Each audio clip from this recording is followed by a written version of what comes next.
అయితే వెళ్ళాలి. ఇది వేణుగోపాల స్వామి టెంపుల్ అయితే ఉంది. ఒకసారి ఈ టెంపుల్ కూడా మనం విజిట్ అయితే చేద్దాం.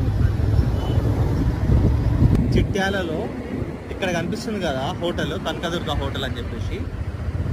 అసలు ఈ హోటల్లో అయితే ఏని టిఫిన్ ఎక్సలెంట్ ఉంటుంది అనమాట. అసలు టేస్ట్ చిట్యాలలో ఫేమస్ అంటే కనకదుర్గ టిఫిన్ తింటారు అనమాట.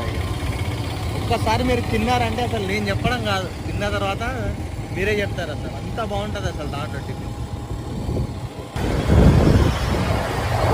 మన చిట్యాల లోకల్లో అయితే ఉన్నాం ఇప్పుడు. చిట్యాల ఇప్పుడు కొద్దిగా ముందుకు వెళ్తే డివైడర్ కటింగ్ అయితే వస్తుంది మనకి. ఆ డివైడర్ కటింగ్ కాంచి మనం రైట్ సైడ్ తీసుకుంటే స్ట్రైట్గా భువనగిరికి వెళ్తాం.